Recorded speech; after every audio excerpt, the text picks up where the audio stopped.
Alors, nous quittons Burgos et déjà on sent qu'il fait moins froid, que la température est plus clémente. Alors ça c'est une bonne nouvelle.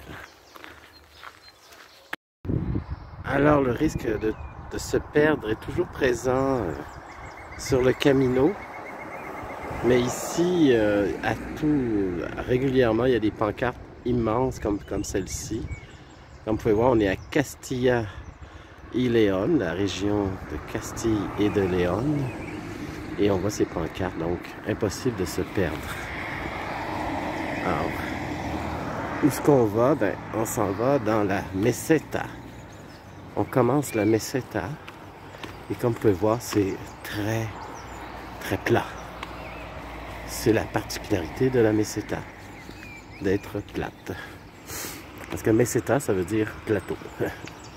Donc, pendant une semaine, on va marcher sur ce plateau. Et il y a quelques collines, mais c'est très peu de collines, donc c'est pas très fatigant.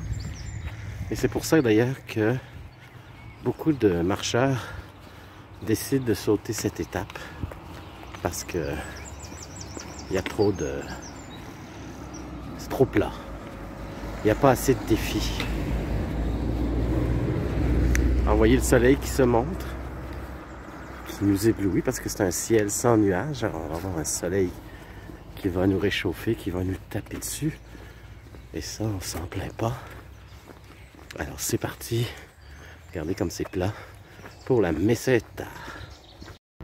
Ce qui reste populaire, c'est les graffitis dans les viaducs. Comme ici. Et comme ici. Voyez. Il est marrant celui-là.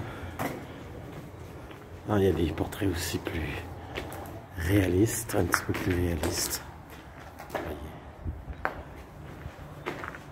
Alors le chemin est toujours aussi plat et tranquille.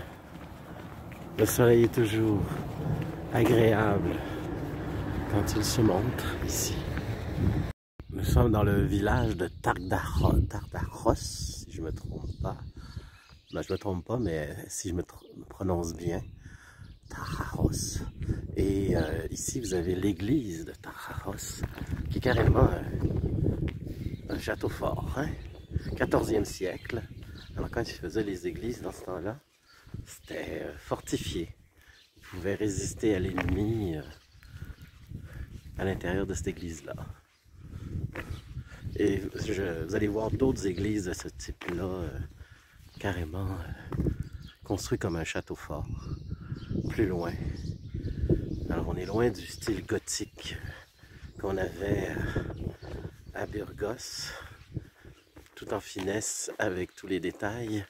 Ici c'est un gros bloc de ciment, ou plutôt un gros bloc de pierre. Donc pour vous montrer, il faut penser que l'église en Espagne, c'est le cœur de la vie espagnole. Alors, à part ça, quand on sort de l'église, il n'y a pas grand-chose. Alors, les gens se réunissaient autour de ça et c'est priait. Voilà, ok, on a le fronton ici, juste ici, qui est intéressant, qui n'est pas à négliger. Voilà, voici le fronton. Alors, on continue. Je sais qu'il y a un autre village à 2 km à peine, on pourrait dire à côté. Et après, avant d'arriver à l'étape finale,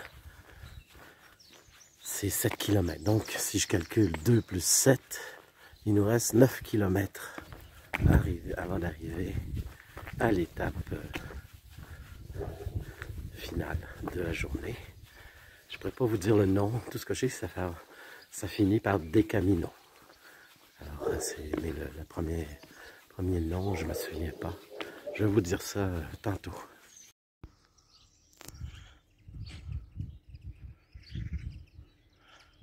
Alors, voici le nom de la ville où j'étais. Peut-être que je le prononçais mal. Tadajos. Voilà. Alors, si vous voulez savoir combien il reste à moi puis Stéphane pour atteindre Santiago, ben c'est marqué là, 460 km. Et quand on va être rendu à 400, on aura fait la moitié. Et qu'on approche la moitié. Ici, vous avez une superbe murale avec le Gandhi, notre ancien premier ministre d'Afrique du Sud, l'homme, depuis son nom, Einstein. Et voilà. Et un pèlerin sur un rocher qui admire le monde. C'est des nouvelles murales, parce qu'il y a 2 ans, j'ai passé ici, puis il y avait une murale identique, mais peinte. Et là, ils ont changé la murale pour vraiment réaliste. Ils ont imprimé. Et, c'est du sérieux, ça leur a dû coûter cher. Mais ils veulent... Mandela, c'est ça, je cherchais le nom de l'ancien président de l'Afrique du Sud. Mandela. Donc, une autre murale ici à gauche. Et ça continue. Et là, je viens de terminer le 2e village sur le chemin. Et après ce 2e village, ben, il nous reste 7 km. Et on est arrivé. Vous voyez, c'est encore très plat. Tout le nom de la meseta. Alors, ce n'est pas trop fatigant. Vraiment pas fatigant.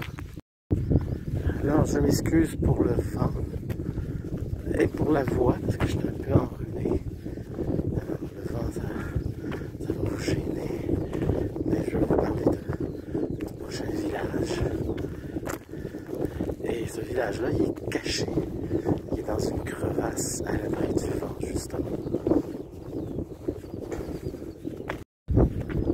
Et ce village s'appelle Hornillos del Caminos.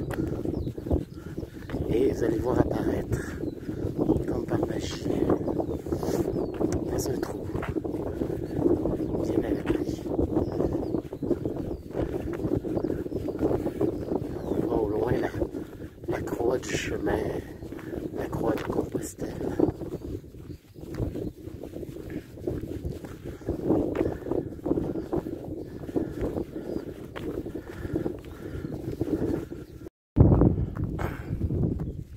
Je m'excuse, ce n'est pas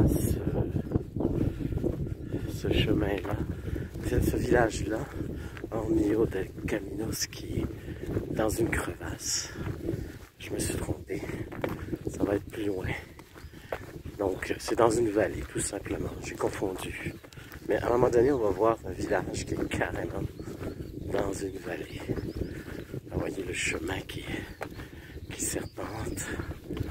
Nous sommes dans ce petit village, tout petit, mais qui va nous accueillir avec joie pour la nuit. Alors, je suis à Hornillos del Camino et je passe dans un coin que je n'ai jamais passé. Comme je dis, ça fait 4 ans que je marche sur ce chemin et c'est la première fois que je passe par ici. Et c'est Stéphane qui m'a fait découvrir le coin. Alors on dort, nous, à l'église qui est juste ici. Et je vous fais découvrir un coin que je ne connaissais pas.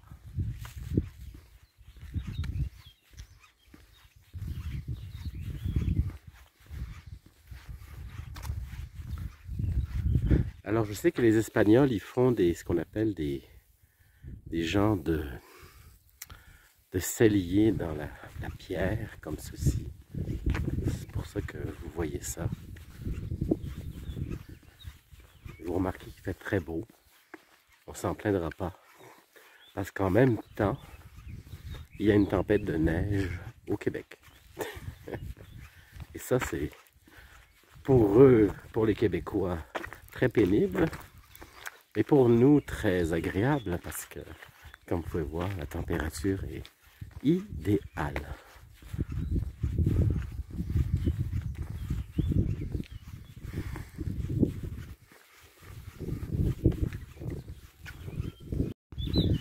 Et sur ce, je vais vous dire une belle fin de journée et on se revoit demain avec plaisir et plein d'allégresse.